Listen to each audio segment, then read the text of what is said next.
Hi class, I'm Mary Margarian and I'm going to represent the Armenian culture as I'm Armenian, my parents are Armenian, and therefore the most influential culture in my life is the Armenian culture. Armenian nation has a centuries-old history with an ancient cultural heritage. Back on 301, Armenia was the first nation that accepted Christianity as a state religion.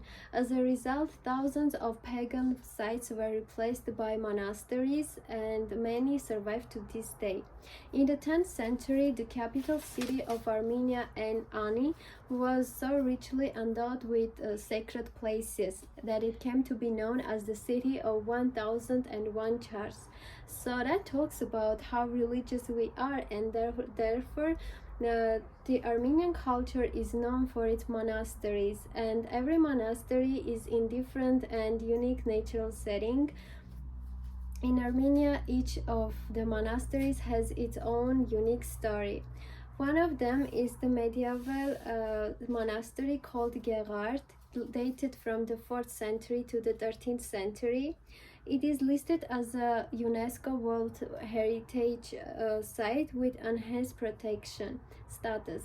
As we know, in the Gospel of John, Jesus was stabbed in his side by a lance, and after that this weapon became an important Christian relic, which we believe was kept in Gerard for many years.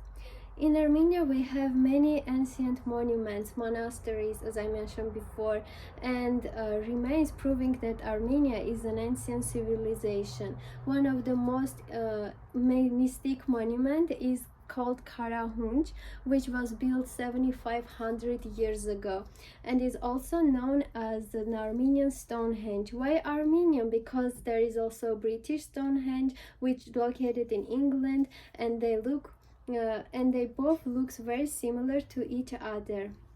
A Stonehenge is a prehistoric stone circle monument, and it was aligned on the sun and possibly used for observing the sun and the moon and the forming calendar. Scientists believe that exactly the same meaning had the Armenian Stonehenge.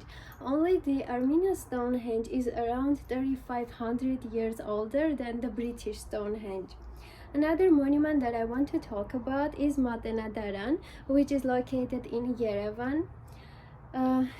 It's one of the world's richest depositories of medieval manuscripts, documents, and old printed books.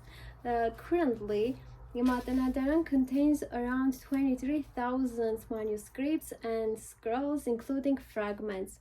There is also hosted a biggest book ever written in Armenian, which is too heavy for one person to carry, and two women divided it into two parts during the Armenian genocide to save it.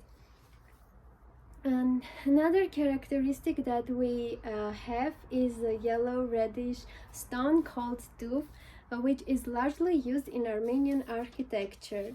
Armenian culture is also famous for its cuisine. We have a lot of traditional foods, and one of them is rapama. Rapama is a stuffed pumpkin dish. It is prepared by removing the inwards of the pumpkin and then stuffing it with dried fruits and with boiled rice. After pumpkin is then baked until it becomes soft and then brought to the table and then served. Another traditional Armenian food is called lavash, which is a simple flat bread made from flour, water, and salt. The most important part in the process of baking lavash is cooking it in underground clay oven, which is called tonir. I want to mention that tonir is a live fire oven, and which means the lavash cooks from the both sides at once. At the last, I want to talk about the Armenian alphabet and the Armenian language. Unlike the Latin alphabet, unlike the Latin alphabet that most people are familiar with, The Armenian alphabet contains 39 letters, and each of the sound has its own symbol.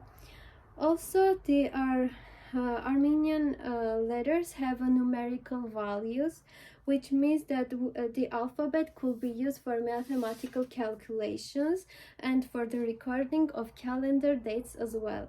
Armenian is a beautifully unique language, and Lord Byron, a well-known English romantic poet who lived from 1788 to 1824, once said that the Armenian language is the language to speak with God.